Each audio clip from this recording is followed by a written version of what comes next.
Welcome to a new show. This show, it's called What Happened This Week. And with me is Alex Juarez from AARP, living in where, Alex? Anthem? In Anthem, that is Right? correct, David. Yes.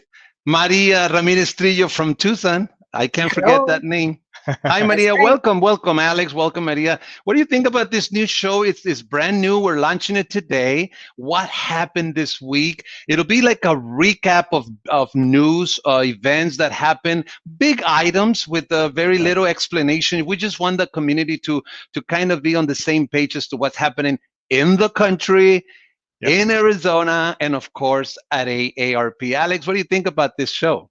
I think it's a wonderful idea, David. I think it's just a quick recap of the most important news that happened during the week, and in particular, the items that are important to the 50 plus community. Maria, your thoughts? Right. So it's going to be exciting to be sharing information with you and let us know what you think. That's a good point. We would like you, if you are joining, spread the word.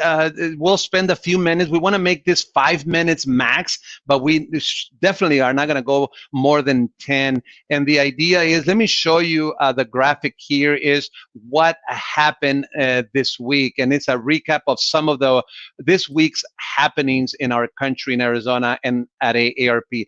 And let's just get down to the points because we don't want to make this show too long. And let me show the PowerPoint that we have. We made a list of several of those points. And Maria, we want to give it to you. The main thing that happened this week is basically President Biden's speech to Congress last night. And my first point is two first. What are we talking about, Maria, with this two firsts? Well, I think what's really exciting and for me is to see the first two women behind the president, right? Mm, And for our young women, for all our young women in our country, to have these two role models is just amazing to me. So it just, for me, it's going to be the future is it's okay for these girls to think about their future, that it's okay for them to be in these kind of positions. Alex, any thoughts? I am imagining our next, woman president. So that is a fantastic thing. I think I'm really excited for our Latinas that are growing up in this country, and they have a dream of maybe becoming president of the United States. So it's a wonderful opportunity, David and Maria. I Yep. remember I was listening to the speech, and I remember hearing Madam Speaker Nancy Pelosi, right? Yes. And Madam Vice President Kamala Harris. Well, and then Vice President Harris is also a woman of color, so that's Yes. a first as well. And again, we don't want to stay too long in each of the points, but we want to highlight some of the things. I thought the American Jobs Plan that President Biden, the pandemic has really hit the economy, so these things are definitely very important. We'll see how Congress handles all these items that President Biden had on his speech. But this American Jobs Plan, a $2.25 trillion investment in building roads and schools, green energy jobs, and supplementing long-term care. All of them are good. But Alex, why we as the AARP paid special attention to supplementing long-term care? Well, I mean, just exciting enough, it's just the American Jobs Plan that has a huge investment because we know the infrastructure in the United States, bridges, roads, it needs a lot of work, and that's going to create thousands and thousands, maybe even millions of employment. But on the side of the supplementing long-term care, that is an issue. That is a priority issue for AARP. We want to make sure that it doesn't happen again what happened during the pandemic. We lost over 180,000 people in nursing homes. So we want to make sure that there's care available to the most vulnerable people. So we want to make sure that these nursing homes, assisted living facilities have the staffing, that have the resources basically to make sure they can treat and take care of our elderly population. And I'm sure that there's going to be money to pay for the loved ones providing the care. So stay tuned. Yes. This is a huge item within the Americans Jobs Plan, this supplementing long-term care. Maria, would you mind reading the next one on the American Families Plan? Right. So the American Families Plan, 8 8 trillion. trillion. Yeah, Yeah. 108 Yeah. trillion. Mm-hmm. To create a paid family and sick leave program, dedicate billions to affordable childcare, universal pre-kindergarten, and 2 years of community college. This is Definitely. awesome. Awesome. So Yeah. many families are going to be needing, for the longest time, the family and sick leave care, paid time off is so important for families. When you can't get a day off to stay home and take care of your child or take care of yourself, it just Yeah. creates problems overall. So this is a Definitely. really important plan. I think we're talking up to 12 weeks of paid leave, if it goes through. That's huge. Right. Definitely. Yes. And the 2-year free tuition free for community college, that's huge too, because now when jobs that only require even no high school education in the past, those jobs are no longer available. There's definitely going to be a need for more education. Again, we have to go fast because we don't want this to go beyond 10 minutes.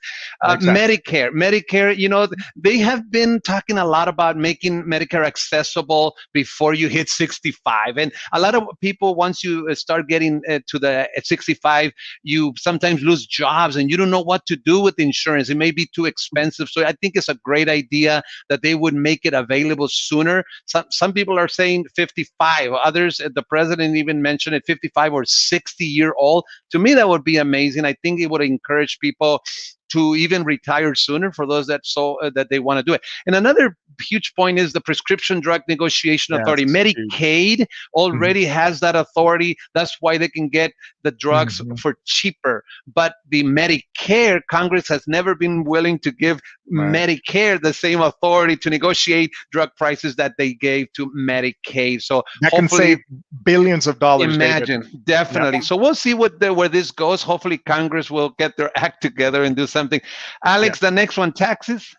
Taxes. So the mention was to increase the taxes only on those Americans that earn more than 400,000, and corporations increasing the tax rate. I'm sorry, to I can't remember. Was it 39.8, somewhere around percent, going from 36, I think it was. So it is a bump on that one on corporate tax, which it could affect some of the businesses, but from what President Biden said, it affects a very small percentage of the population, of the American population.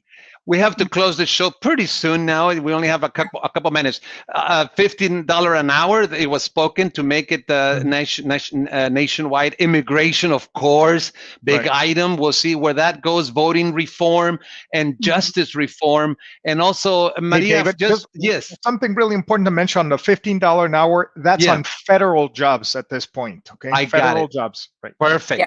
Great information. Good detail. And vaccinations, Maria. How are we doing? Yeah, so I see that vaccinations in the country in Arizona, we are open to 16-year-olds and older, right?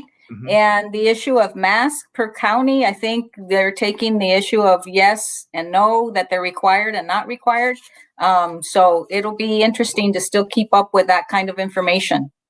And there was a tweet by CDC and President Biden, actually, that now small groups, if you have been fully vaccinated, that you no longer have to wear the mask if you have been fully vaccinated in small gatherings, and then out in the open. But definitely, if it's bigger groups, then it's recommended. Alex, well, let me just cover the second to the last, and then you cover the last. We only have 45 minutes. Sure. The real ID, the ID with the special security stamp, has been the full enforcement deadline is now May of 2023. They moved it. So, Alex, last point, and we'll finish. I think it's very important to mention that here in Arizona, we want to have a non-discrimination ordinance. And this is the LGBTQ equal treatment in Arizona. Over 250 businesses, including AARP, faith leaders, the city of Scottsdale, city of Phoenix, and many other cities are basically voting to give that non-discrimination ordinance across their city. So no discrimination against the LGBTQ community. We did it. This was our first show. Thank you, Alex. Thank you, Maria. Thank you. All righty. Bye-bye. See you next Thursday at 3 p.m.